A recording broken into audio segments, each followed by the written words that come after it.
Olá, meus alunos de Laboratório de Prática 3, turma A e turma B. Essa é a nossa primeira videoaula gravada e o nosso tema hoje será sobre audiência trabalhista, será sobre reconvenção e exceções de suspensão e de incompetência territorial. Bacana? A aula sobre contestação vai ser na transmissão ao vivo e vai ser um complemento dessa nossa aula. Bacana? O exercício de contestação já está disponível, alguns alunos já estão até fazendo e espero que a aula ajude-os, ok? O material que a gente vai utilizar é o mesmo material que você recebeu lá na Classroom, bacana? Ao final de todos os conteúdos eu posso encaminhar os slides também, se for o caso, bacana? Vamos lá então, eu vou para o modo do slide, você me vê embaixo em miniatura, para você poder acompanhar a nossa aula. Bacana? Vamos lá então? Que nosso tema de hoje, olha lá, temas da aula: audiência trabalhista, defesas no processo do trabalho, contestação está dentro dos slides, mas é objeto da aula de transmissão ao vivo. Bacana? Reconvenção, exceção de suspensão e competência territorial. Vamos lá. O primeiro tema de hoje é audiência trabalhista. Então, vai algumas observações, né? Primeiro que a audiência ela é una, a suspensão de audiência ou fracionamento não tira a característica dela ser una. O juiz precisa justificar por que está fracionando aquela audiência. Na prática, geralmente são 2 momentos ou até mesmo 3. Uma segunda regra é que a presença das partes é obrigatória. Iremos ver algumas exceções. E o último tópico da primeira parte é a audiência passo a passo, certo? Então, olha lá, quando a gente fala de audiência una, nós temos alguns artigos da CLT e nós temos um artigo da Constituição. Nós iremos ler, nesse momento, alguns desses artigos da CLT que têm pertinência para a nossa aula mais propriamente dito. Bacana? Mas fica o dever de casa de você estudar o restante depois sozinho. Muito bem, primeiro artigo é o 795. Todos os artigos que nós iremos estudar nesse momento são da CLT. Os juízes e tribunais do trabalho terão ampla liberdade na direção do processo e velarão pelo andamento rápido das causas, podendo determinar qualquer diligência necessária ao esclarecimento delas. Muito bem, sem muita explicação, né? Aqui é bem tranquilo. A ideia de celeridade, né, que está previsto na Justiça Trabalhista como um todo. Muito bem, artigo 813. As audiências dos órgãos da Justiça do Trabalho serão públicas e realizar-se-ão na sede do juízo ou tribunal em dias úteis, previamente fixados entre 8 e 18, não podendo ultrapassar 5 horas seguidas, salvo quando houver matéria urgente. Então tem um horário fixado, muito maior do que o horário da Justiça Comum, e o magistrado acaba escolhendo dentro desse horário qual que ele acha melhor para fazer a audiência. Tem magistrado que prefere mais cedo, enfim, uns na hora do almoço, mas a grande maioria prefere no período vespertino mesmo, né? Então segue isso, 5 horas seguidas de audiência é muita coisa, não é o comum, teria que ser um rito ordinário ou uma audiência com uma complexidade muito alta. Muito bem, 815, parágrafo único. Se até 15 minutos após a hora marcada o juiz ou presidente... o presidente aqui, ele está falando da junta, da antiga junta, né, que existia. Então isso não existe mais, né? Enfim, aqui a gente se reporta ao juiz do trabalho. Não houver comparecido, os presentes poderão retirar-se, devendo ocorrido constar do livro de registro das audiências. Isso aqui é uma regra que tem na Justiça do Trabalho, que se o magistrado não comparecer durante esse período, não é a audiência estar atrasada 15 minutos, se o magistrado não comparecer, as partes podem ir embora. Não é muito recomendável fazer isso na prática, mas é o que está escrito dentro da lei. Bacana? 816. O juiz ou presidente manterá a ordem nas audiências, podendo mandar retirar do recinto os assistentes que a perturbarem. Também sem muita dificuldade. Artigo 843. Na audiência de julgamento deverão estar presentes o reclamante e o reclamado. Aqui a gente começa com um artigo que realmente talvez seja um dos mais importantes para você estudar nesse momento. Eu vou, se me permitem, tentar fazer aqui aumentar o tamanho. Enfim, eu vou seguir com o vídeo desse mesmo, para não perder, não ter que cortar o vídeo. E você vai ter o material, fica mais fácil para ler, né? Na audiência de julgamento deverão estar presentes o reclamante e o reclamado, independente do comparecimento de seus representantes, salvo nos casos de reclamatória plurima. Reclamatória plurima, você tem vários reclamantes, na verdade, ou ações de cumprimento, quando os empregados poderão fazer-se representar pelo sindicato de sua categoria. Essa redação, ela tem tanta exceção que a gente pode falar que ela está ultrapassada, né? O caput. Vamos para a primeira exceção. É facultado ao empregador fazer-se substituir pelo gerente ou qualquer outro preposto que tenha conhecimento do fato e cujas declarações obrigarão o proponente. Então já começamos aqui que é possível que o empregador mande o gerente ou um preposto. Pensa numa grande empresa, numa grande sociedade empresária, onde que os sócios ou o próprio dono é impossível de comparecer a todas as audiências. Então ele manda um representante. Bacana? Parágrafo 2º. Se por doença ou qualquer outro motivo poderoso devidamente comprovado não for possível ao empregado comparecer pessoalmente, poderá fazer-se representar por outro empregado que pertence à mesma profissão ou pelo sindicato. O parágrafo 2º ele é justamente para que o empregado não seja apenado com o próximo artigo que nós iremos estudar. Bacana? No caso seria o arquivamento. Próximo para a gente, o preposto que se refere ao parágrafo 1º desse artigo não precisa ser empregado da parte reclamada. Opa, aqui é objeto da reforma trabalhista. Havia um entendimento que era necessário, um entendimento do ST necessário ser empregado. Então aqui agora criou a possibilidade do preposto profissional. Na prática, geralmente o preposto é um funcionário do RH, o diretor do RH, de gestão de pessoa, alguém da gestão de pessoa, que conhece toda aquela situação, né, a situação do empregado ou do ex-empregado. Também é muito comum mandar o contador, um representante do escritório de contabilidade e também do próprio escritório de advocatício, né? Então o próprio advogado encaminha, já vai junto com o seu preposto. Ou vão dois advogados e um preposto, ou vai o estagiário preposto. Então tem doutrinador que fala que seria o preposto profissional. Bacana? Ele não seria um representante de uma empresa em si, de um empregador em si. Vai representar vários daquele escritório de advocacia, de contabilidade, enfim. A gente iremos estudar o 843, mas agora de maneira detalhada dentro do reclamante e do reclamado. Então, eu achei melhor separar, facilitar a vida. Então, presença obrigatória das partes, a gente vai no primeiro, que é o reclamante. Olha, a ausência do reclamante implica em arquivamento. O arquivamento aqui nada mais é do que a extinção sem julgamento do mérito. Bacana? Ele pode entrar com a ação novamente.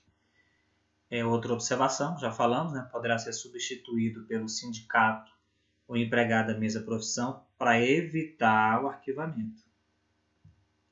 Depois nós temos a súmula 9 do TST, vai ter um slide especial para ela. E depois a gente tem que conversar sobre o artigo 732, que ele traz uma implicância quando ocorrer dois arquivamentos consecutivos, dois arquivamentos por abandono. Bacana? A ausência vai ser considerada uma espécie de abandono. Vamos então aqui destrinchar o que nós acabamos de ver, né? 843, já lemos, vamos ler de novo, que é o parágrafo 2º. Se por doença ou qualquer outro motivo poderoso, grifa no seu caderno, escreve por favor nas suas anotações, que a palavra correta seria ponderoso e não poderoso. Houve um erro aqui, né? Enfim, um erro crasso, né? Mas devidamente comprovado, não for possível o empregado comparecer, poderá se fazer por meio de representante empregado que pertence à mesma profissão pelo sindicato. Muito bem. Súmula 9. A ausência do reclamante, quando adiada a instrução após contestada a ação em audiência, não importa arquivamento do processo. Então, ocorre a primeira audiência, lembrando que a audiência é única, né? Então ocorre o primeiro ato, digamos assim, o juiz recebe a contestação e por algum motivo adia essa audiência. E por consequência adia a instrução também. Então a próxima ausência do reclamante não vai importar em arquivamento, né? Porque você já tem a triangulação processual perfeita, enfim, né? A súmula ela trouxe essa ponderação, né, com N, né? Não poderoso, né? Enfim, engraçado isso, mas tudo bem, né? Próximo para a gente aqui é 844. O não comparecimento do reclamante à audiência importa o arquivamento da reclamação e o não comparecimento do reclamado importa em revelia além de confissão contra a matéria de fato. Nada de diferente aqui, a não ser que a revelia ela é diferente do processo civil, ela tem algumas coisas diferentes. A primeira é justamente essa que está no slide, que o não comparecimento do reclamado importa em revelia. Já vamos falar sobre esse camarada. Ocorrendo um motivo relevante, o juiz poderá suspender o julgamento, designando nova audiência. Muito bem. Na hipótese de ausência do reclamante, ele será condenado ao pagamento das custas, ainda que beneficiário da justiça gratuita, salvo se comprovar no prazo de 15 dias que a ausência ocorreu por motivo legalmente justificável. Parcela da doutrina fala que esse parágrafo 2º é inconstitucional, enfim. Ele já vai ser apenado com arquivamento, teria apenado novamente tendo que pagar as custas daquele processo. Claro que estamos falando de reforma trabalhista aqui. Se o pagamento das custas que se refere ao parágrafo 2º, o pagamento das custas, que se refere ao parágrafo 2º é condição para a propositura de nova demanda. Então, se pode discutir ainda mais o parágrafo 3º, a questão de constitucionalidade, ou então mesmo de se seria adequado, né? Que criou uma barreira à entrada do reclamado em nova inovação. Né? Se for pelas mesmas partes o mesmo pedido, com o arquivamento, ele tem que pagar as custas se ele não comprovou que a ausência foi por motivo legal. A crítica, é claro que a intenção aqui não é punir o empregado, a intenção é que o empregado entre com a ação e compareça, para não movimentar o judiciário de maneira indevida, não movimentar escritório de advocacia e por aí vai, nem movimentar o empregador também. Mas a crítica fica que o empregado precisa comprovar que não pôde comparecer. E aí eu penso em situações, por exemplo, falha no transporte público, como é que ele vai comprovar isso, né?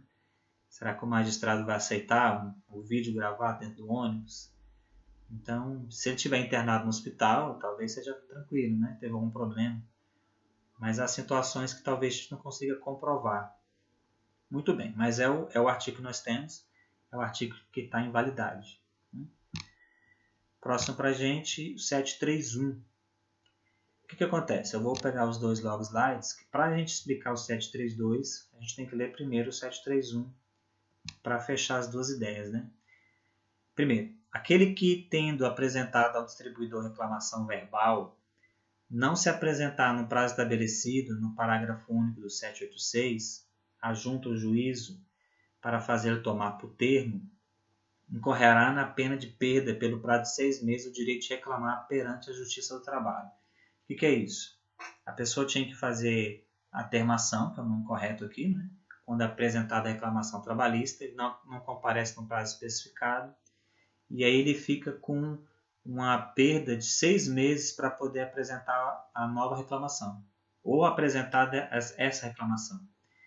E aí a punição aqui pode ser cruel, porque a prescrição para promover a reclamação trabalhista é muito curta, e nós vamos rever hoje, né, que essa prescrição é de 2 anos. E aí o que vem o 732? Ele liga o 731 ao artigo 844 e 843. na mesma pena do artigo anterior, incorre o reclamante que, por 2 vezes seguidas, der causa ao arquivamento que trata o artigo 844. Simples, o reclamante que não comparecer por 2 vezes seguidas em reclamação trabalhista, né, obviamente por ele proposta, ele fica com esse impedimento de 6 meses. Bacana? Qual o problema? Prescrição. É sempre um problema que pode ocorrer. Muito bem. Uma pena bem alta aqui. Na prática, é o reclamado que tem que verificar. Fica a cargo do reclamado. Mas nada impede que os cartórios também façam essa verificação. Bacana? E, por consequência, o juiz, né? Seguindo para a gente agora, a gente vai falar da presença obrigatória do reclamado. Certo para a gente? A ausência dele implica em revelia. Existe uma súmula no TST que fala sobre isso. E o parágrafo 4º da CLT. Bacana? Vamos estudar, né? Primeira pergunta já foi respondida por hoje, né? Se ele pode ser substituído por preposto, a resposta sim. Então está na CLT e já estudamos que esse preposto não precisa ser empregado, vulgarmente chamado pela doutrina de preposto profissional. 843. Os artigos que se referem ao reclamado. É facultado ao empregador fazer substituir pelo gerente ou qualquer outro preposto que tenha conhecimento do fato e cujas declarações obrigarão o proponente. Deixa eu vir aqui na tela grande, só para fazer uma explicação. Reclamante e reclamado tanto pode ser o empregado como o empregador. Bacana?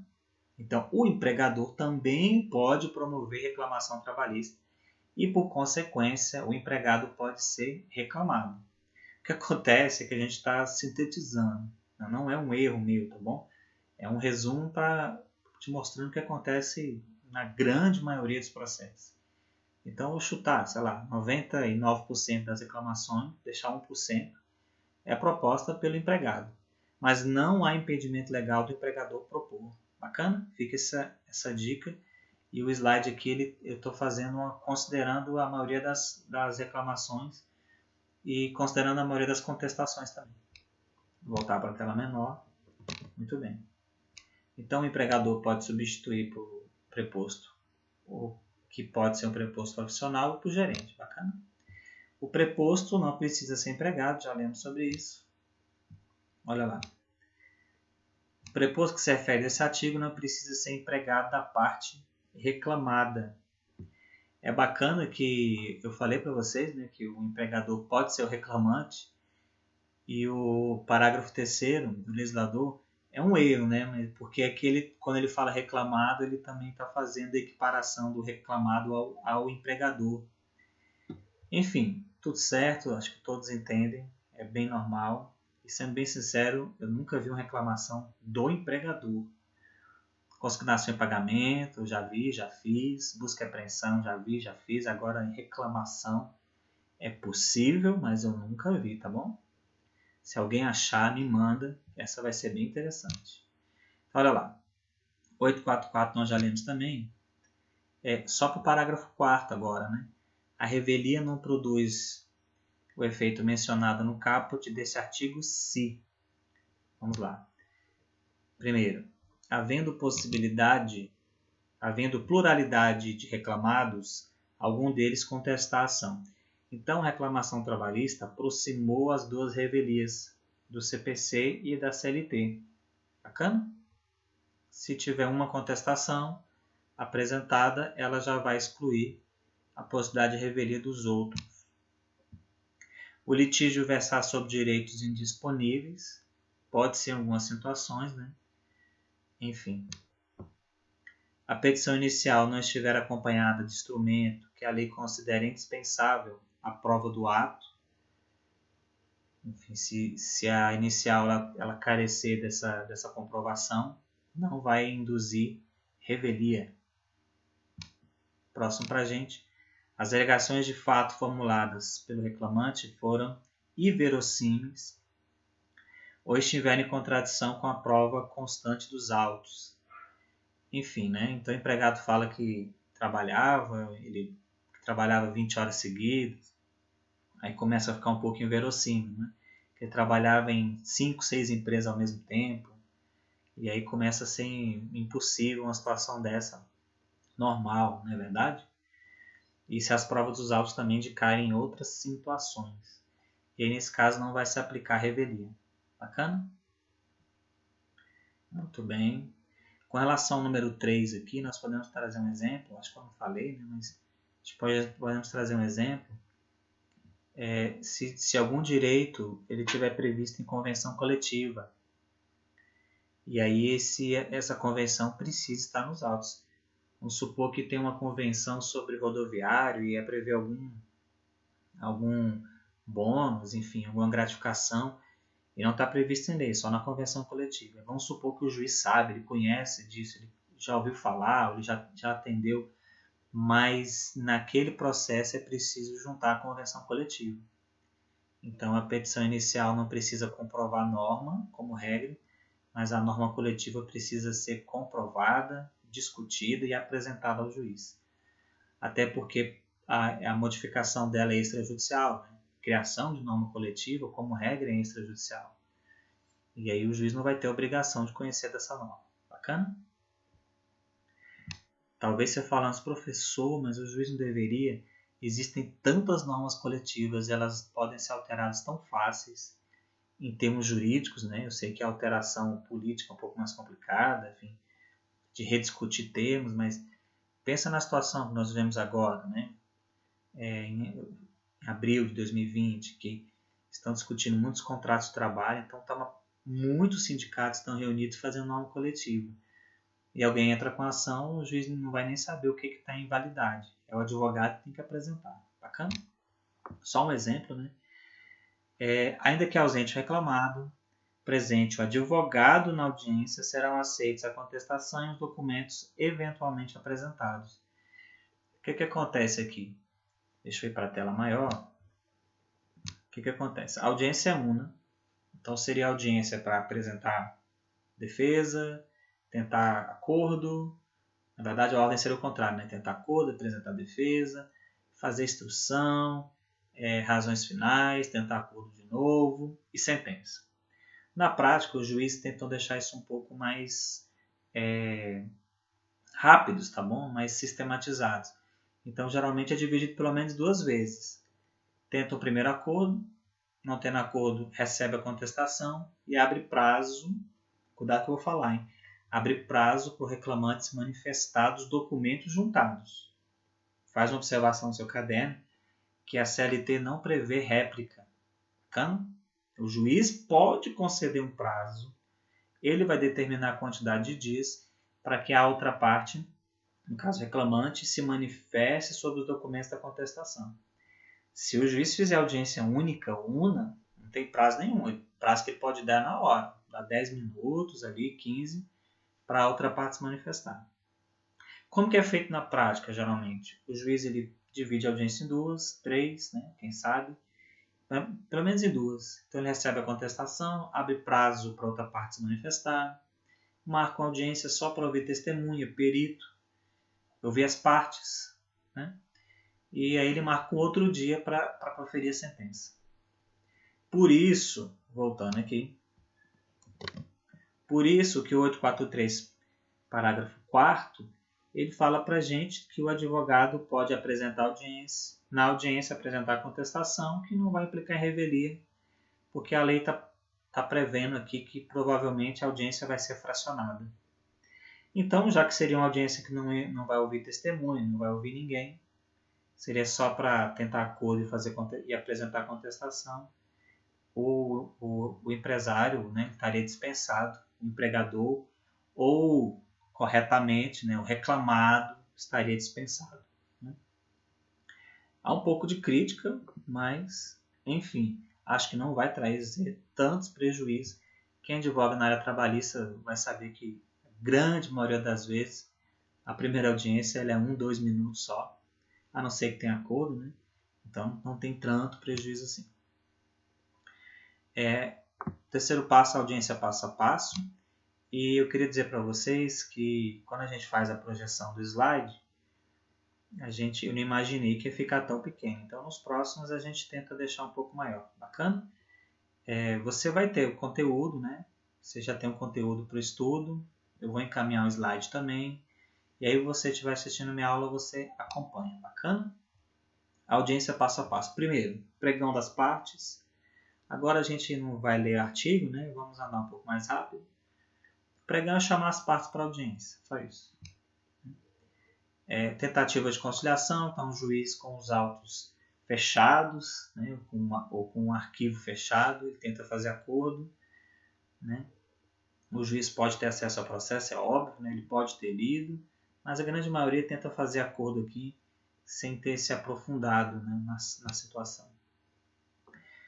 Então, olha lá, os juízes trabalhistas já são conciliadores ou mediadores, né, como queiram, né, desde o início. Ele já nasce com esse viés, né, essa natureza conciliatória. Essa tentativa de conciliação obrigatória. A ausência de tentativa de conciliação, nulidade. Leitura da petição inicial, as partes podem dispensar.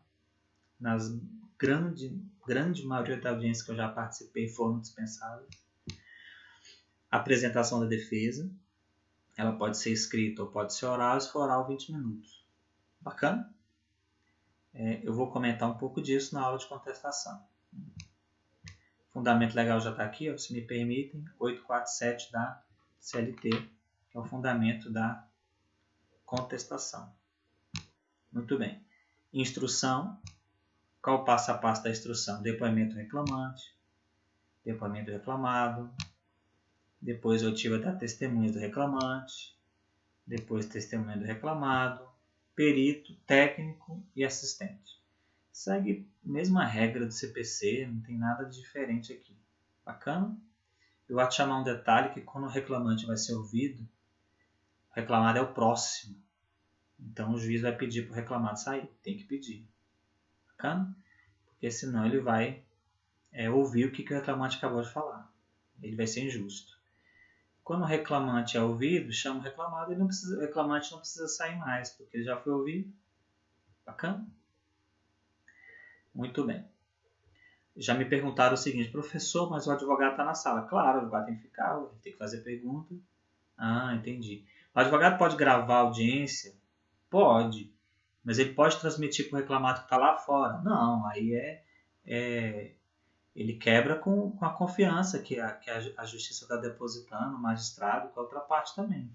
Aí não é boa fé. Bacana? Ele pode gravar a audiência, ele não pode deixar lá no Viva Voz, porque o reclamado vai saber o que o reclamante falou. E aí vai ser injusto. A prova não vai ser equilibrada. Bacana? Muito bem. Segue pra gente. Razões finais. 10 minutos para cada parte. Bacana? O juiz abre o microfone. Enfim. Nada de diferente que você não tenha estudado. Aí tem uma parte curiosa. O juiz é obrigado a tentar uma segunda conciliação. Não é faculdade. Eu sei que você vai em audiência de família, audiência civil, e nas criminais, quando é possível, bacana, né, no rito que é possível, o juiz tenta fazer acordo. Ele vai tentando, tal. Aqui o juiz ele é obrigado a tentar. Qual a diferença desse acordo para a primeira tentativa? Esse aqui, a sentença está praticamente pronta já na cabeça dele, né? Então essa segunda proposta, a segunda tentativa de acordo, eu gosto de falar que ela vai estar muito próxima de uma sentença. Aí cabe a sensibilidade dos advogados de observar, né, usar experiência, né, conhecimento, mas experiência, para saber se não é o momento de conversar com o cliente dele, reclamante ou reclamado, e tentar fazer acordo. Bacana? Ou não, né? Deixa ir para a decisão, enfim. Isso aí é só de audiência para audiência, né? Acho que nem tem como ensinar isso, né? Não por vídeo aula. Ó, sentença. Terminado isso tudo, o juiz profere a sentença. A grande maioria das sentenças vão ser proferidas no gabinete. Aí é chamado... alguns juízes marcam data. Curioso, né? Ele suspende a audiência. Aí ele marca uma nova audiência para proferir sentença. Só que essa nova audiência é sem a presença das partes. Enfim, ele marca um dia qualquer, né, dentro do horário de expediente, óbvio. E agora existe um outro procedimento que é o mais comum. O juiz ele marca o dia para proferir a sentença, mas escreve sine die, quer dizer, sem dia. Bacana? Então, vai para o gabinete, um dia ele profere a decisão. Né? Só fazendo aqui uma meia defesa, né, do juiz, que a quantidade de processo para o juiz geralmente é muito alta. Né? Então, se ele não adotar esse tipo de procedimento, de decidir em gabinete, de reservar um dia para proferir sentença, realmente ele não consegue entregar todas as demandas. Né? Enfim, contestação está dentro do slide, mas a gente vai ter a aula na transmissão. Bacana? Ou a gente já teve a aula, né? Depende do dia que você está assistindo. Então, o slide aqui é o mesmo da transmissão ao vivo. Você vai perceber que eu vou passar aqui é o mesmo, não tem mudança nenhuma. E essa aula vai estar lá na transmissão. Se você já tivesse assistido, ótimo. Se você não tiver assistido, as transmissões estarão sempre salvas. Bacana? Escolhe o dia da sua turma e você assiste. Está lá no meu canal. Não tem... Na verdade, está nesse canal. Né? Estou falando para o canal. Olha que chique. Muito bem. Então, quando a gente fala de contestação, que é a primeira defesa, nós vemos para reconvenção. Então, olha lá. A reconvenção, vamos botar aqui, ela vai seguir a ordem do CPC, bacana. E a reconvenção ela é o contra-ataque do réu. O réu faz pedidos atacando. E está previsto no 343 do CPC. Nós utilizamos o CPC porque ela não tem esse artigo explicado, discriminado na CLT. Bacana? Mas é uníssono que a reconvenção é possível, né? Na contestação trabalhista. Vamos lá então. Ela tem que ser apresentada na mesma peça da contestação. Segue o rito do CPC também. Você abre a contestação, depois você cria um campo para falar de reconvenção. Bacana? Depois eu encaminho para vocês um modelo com esse tipo de reconvenção. Né? Esse tipo de contestação com pedido de reconvenção. As particularidades. É o meio de economia processual, porque a reconvenção, o reclamado poderia propor uma reclamação ou outra ação, uma consignação, por exemplo, mas por questão de economia, ele propõe junto com a contestação. Bacana? É necessário que tenha um pedido de intimação do reconvindo ou do reclamante para ofertar defesa. Aí o reconvindo reclamante vai apresentar contestação da reconvenção. Parece complicado, mas não é. Bacana? Porque a reconvenção poderia ser uma reclamação trabalhista. E sempre que alguém apresenta uma reclamação trabalhista, pode ocorrer uma contestação. Alguém pode contestar. É direito, né, de ampla defesa para estabelecer o contraditório. Então, o reconvindo pode apresentar contestação. Como é que seria o nome? Contestação da reconvenção. E como que eu faria essa contestação? Da mesma forma que estão nos slides, está na aula de transmissão. A aula da transmissão ao vivo. Bacana? Tem que fazer o pedido de gratuidade, nesse caso, o reconvinte, né? Ou pagar as custas. Então, não é para ficar mais barato, economia processual não é mais barato. Pode ser mais barato, né? Que, enfim, o mesmo advogado faz a contestação e a convenção, talvez. Né? O advogado faz um pouco mais em conta por conta disso, talvez, né? Mas o pagamento de custos não tem como ficar mais barato, não, para pagar as custas normais. Bacana? Na Justiça do Trabalho, as custas são pagas ao final. Então, fica tranquilo. Se apresenta a reconvenção, você não vai ter que pagar custos no início. Na Justiça Civil, não. As custas são pagas no início. Então, na contestação civil, vocês sabem que eu gosto de dar aula explicando logo tudo, né? Revisando tudo. No civil, você teria que apresentar o pedido de gratuidade, né? E as custas pagas, recolhidas. E uma coisa que você não pode esquecer é que na reconvenção tem que ter a inserção do valor da causa, porque a reconvenção, ela, na verdade, ela é uma espécie de petição inicial. Bacana? Eu estou fazendo pedidos, eu não estou só me defendendo. Então, tem que botar o valor da causa. Aí você me pergunta, vai ficar muito esquisito. Mas certeza.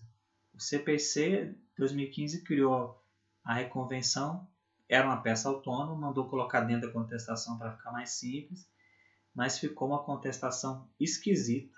Né? Esquisita, pode ser útil, mas esquisita. Então eu encaminho para vocês mais ao final da semana um modelo de contestação com reconvenção. Bacana? A gente aprende, enfim, segue a vida. Tranquila a convenção. Próximo são as exceções no processo de trabalho. É bem pequenininho essa matéria, ela é bem tranquila, mas ela é um pouco diferente do CPC. Então, olha lá. Nas causas da jurisdição da Justiça do Trabalho, somente podem ser opostas com suspeição do feito, exceção de suspensão ou incompetência. As demais serão alegadas como matéria de defesa. Então, pré-contestação são as exceções. Na verdade, não é pré, né? Elas podem ser a qualquer momento, a gente vai estudar, né? Enfim, as exceções, pelo menos a exceção de suspensão, né? As exceções são só de suspensão e incompetência. Qualquer outra impugnação tem que vir na contestação. Bacana? Por isso que o resumo de aula é esse. Quais os tipos de resposta? Contestação, reconvenção, exceção de suspensão e incompetência. Bacana? Segue pra gente. Nas decisões sobre exceções de suspensão e incompetência, salvo quanto a estas, se terminativas do feito, não caberá recurso, podendo, no entanto, as partes alegá-las novamente no recurso que couber da decisão final. Então, olha lá. Na decisão de exceção de suspensão, não cabe recurso imediato. Né? Aí uma outra questão que a gente vai estudar mais à frente. Na exceção de incompetência, quando essa termina o feito, né, não cabe recurso, mas nós podendo, no entanto, as partes alegá-las novamente no recurso que couber da decisão final. Vamos tentar explicar isso aqui, como que a jurisprudência trouxe. O artigo não ajuda muito, né? A explicação que está aqui está dentro do artigo, uma cópia, na verdade. Né? E aí nós temos a súmula 214 para tentar explicar. A súmula fala mais do que a minha matéria, bacana? Qual a nossa dúvida aqui? Qual a dúvida aqui, qual a questão? O juiz profere uma decisão terminando o feito, acolhendo exceção de competência. Bacana? Vamos aqui. E aí, o que você faz como advogado? Aí tem a resposta 214. Olha. Na Justiça do Trabalho, nos termos do artigo 893, parágrafo 1º, as decisões interlocutórias não ensejam recurso imediato. Ponto. Essa é uma regra geral do CPC. Não cabe recurso imediato. Não existe aqui o agravo instrumento contra decisões interlocutórias. Iremos ver isso com calma. Isso é outra matéria. Salvo as hipóteses de decisão, aí vem duas alíneas, que não é da nossa aula de hoje, e vem a linha C, que acolhe a exceção de competência territorial, com remessa dos autos para o Tribunal Regional distinto daquele ao qual se vincula o juiz excepcionado, consoante o 799, parágrafo 2º.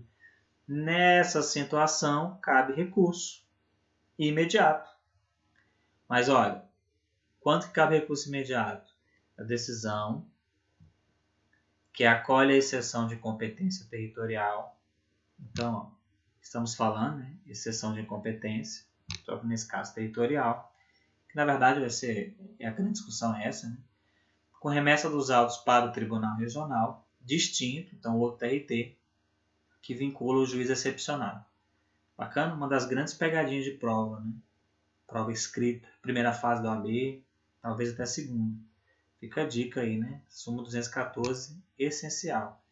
Quem for fazer a prova da ordem, estuda a súmula toda, bacana? A gente volta a ler essa súmula quando formos estudar recurso. Olha a questão. Na hipótese da súmula 214, item C, qual recurso cabível? Pois é, né? Por que aqui não falou qual recurso cabível para facilitar a vida? Aí depois a jurisprudência vem falando, e os doutrinadores também, que só é possível recurso ordinário. Recurso ordinário é o primo irmão da apelação. A gente não teve aula de recurso ainda. Bacana? Recapitulando então, olha, quando o juiz acolhe a incompetência territorial, como regra, né? Como regra, tanto as exceções de suspensão e incompetência seria de não cabimento a recurso. Aí o TST balizou, né, que, primeiro, que tiver questão, né, se for terminativo de feito, é cabível sempre recurso ordinário, porque foi extinto. Mas o juiz não extingue o feito, ele manda para outra vara do trabalho de outro TRT. Aí o TST falou, não é possível recurso. E o recurso possível, recurso ordinário. Bacana? Muito bem. Uma pergunta boa para a prova, hein? Nossa, imagina uma prova da OAB com essa pergunta na segunda fase. Tranquilo, você vai acertar sem nenhum problema agora. Exceção de competência territorial. Vamos lá então. Primeiro, prazo de 5 dias a contar da notificação e antes da audiência. Então, olha lá, não é qualquer momento. Bacana?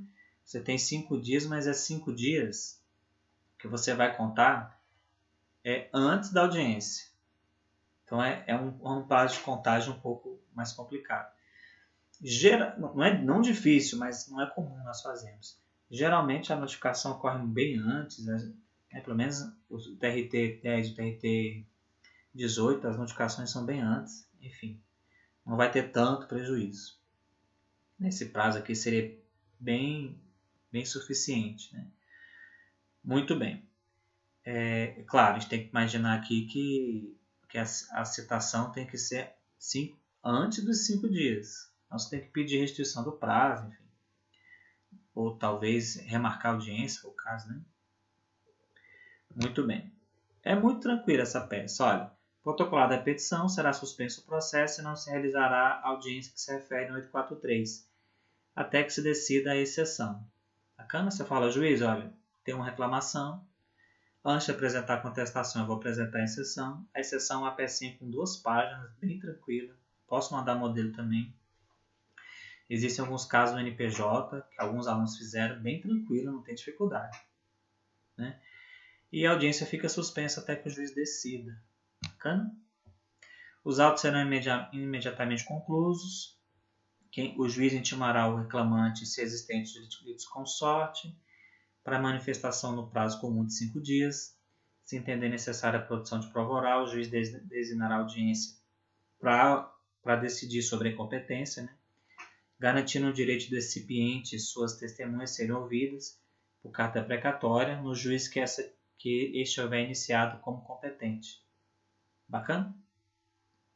Então aqui é curioso, né? Porque pode haver uma instrução para decidir sobre a exceção de competência.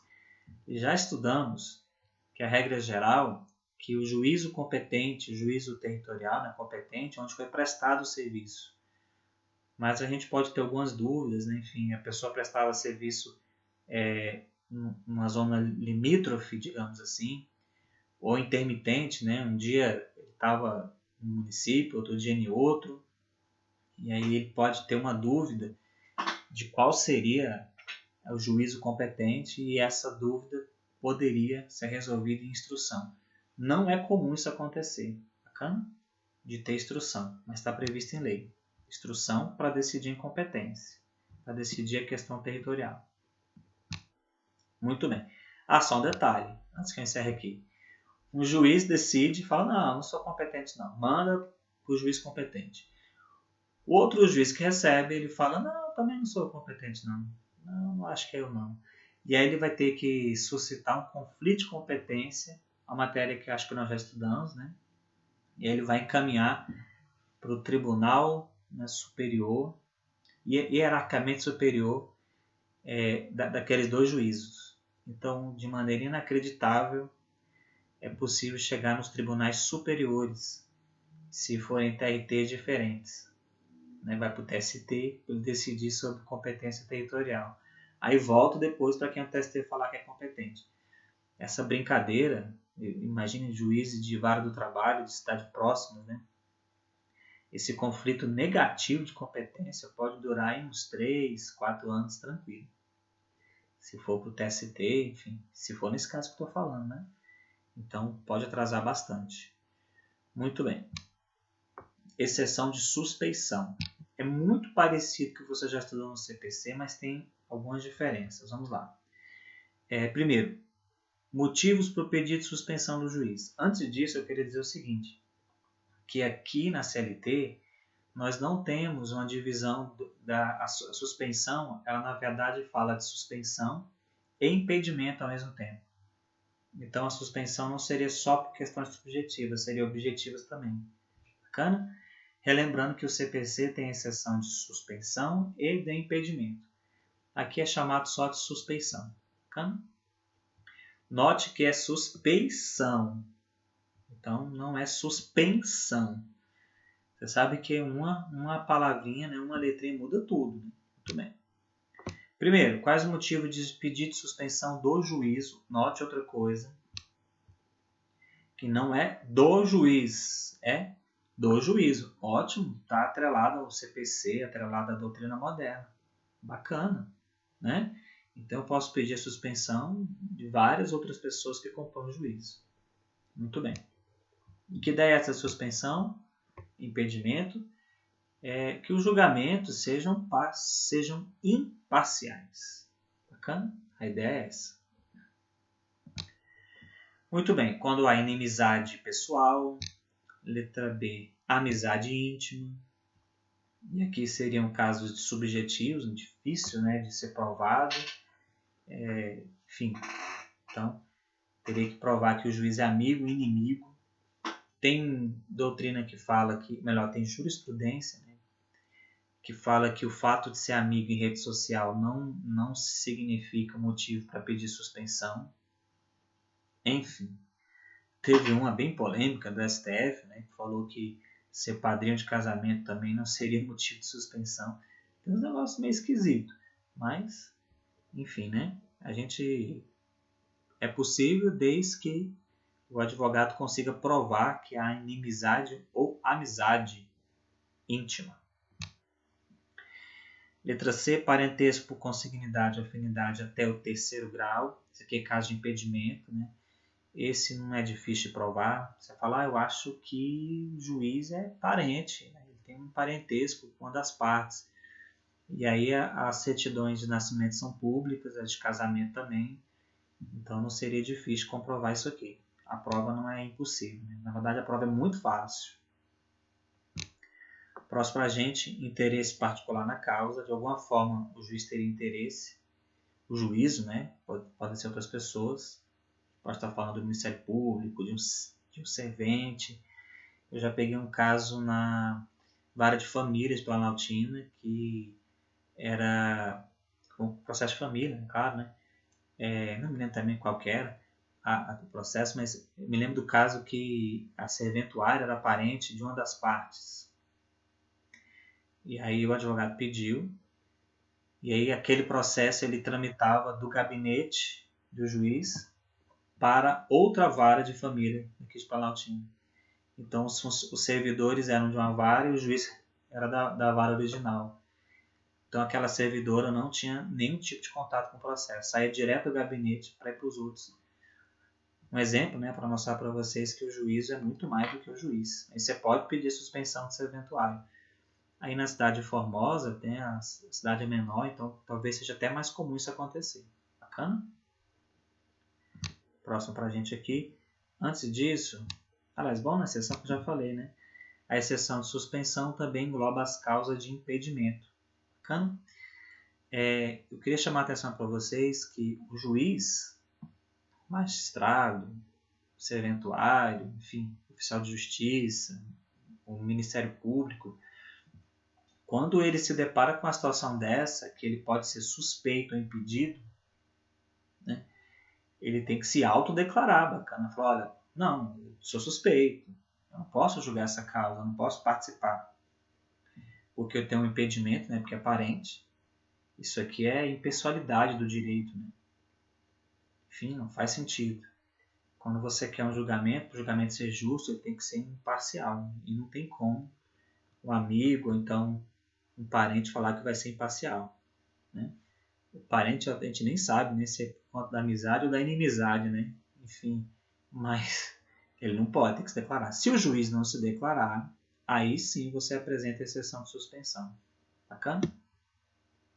Então o caso para você tem que estar bem claro, né? O juiz é amigo, tem prova, casinho, né? Se fosse um caso simulado. Tem provas que ele é amigo, e ele não se declarou como suspeito. Bacana? Interesse particular, me veio um exemplo aqui muito interessante. Olha, eu vi no noticiário esses dias. O escritório que está defendendo aquela causa, no escritório trabalha um advogado que é filho do juiz ou desembargador. Filha, né? Não, gente, não dá. Não dá. Por mais que o advogado seja honesto, o juiz seja honesto, a gente tem que parecer ser honesto também. Então, se é o escritório que o filho ou a filha trabalha, o juiz aqui tem que pedir suspensão. Bacana? Ele fala que, olha, talvez não, interesse particular na causa, não tem um parentesco com, enfim, a maioria dos casos quando chega assim, o escritório afasta o advogado para não ter problema específico, né? Mas eu acho que fica contaminado, bacana? Independente disso. Muito bem. Prazo. Primeiro momento após o surgimento do descobrimento da suspeição, sob pena de preclusão.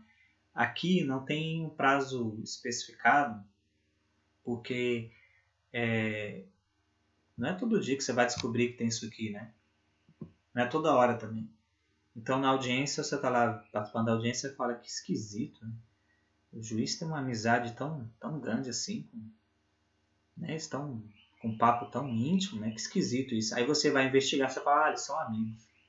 Ele é amigo da parte, né? São vizinhos, amigos, um é padrinho do filho do outro. Eles têm foto junto, viaja junto. Né? Aquele, né? Enfim, amizade indiscutível, assim. Né? E aí é o momento que você descobriu. Você tem que apresentar a exceção. Bacana? Se não apresentar no momento, tem pena de preclusão. Ok? Essa é a regra. Muito bem. Apresentada a exceção de suspensão, o juiz ou tribunal designará audiência dentro de 48 horas. Por que o tribunal? Porque pode ser desembargador também, né? Para instrução e julgamento da exceção. Bacana? O juiz marca a audiência, ouve testemunha, né? Ouve, enfim, imagine que é preciso ouvir testemunha para amizade, para inimizade, e aí tem a decisão. Correto?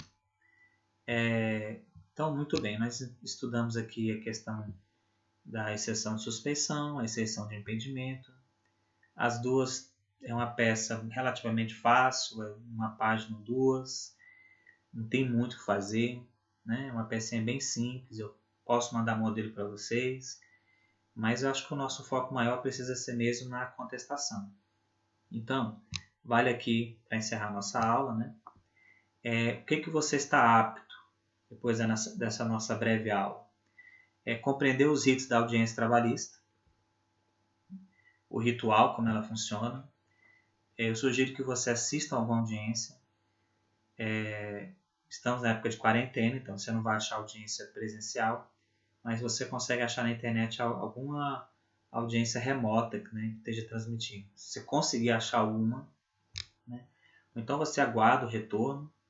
É muito interessante, porque a dinâmica ela é diferente do processo civil, a natureza é diferente, então é importante assistir. O NPJ vale ponto, você vai assistir por conta disso também, óbvio, né? Distinguir as defesas cabíveis de contestação, reconvenção e as duas exceções. Bacana? Lembrando que a transmissão ao vivo irá falar sobre contestação. Se você não assistiu, você espera a sua transmissão. Bacana? Ao iniciar o exercício,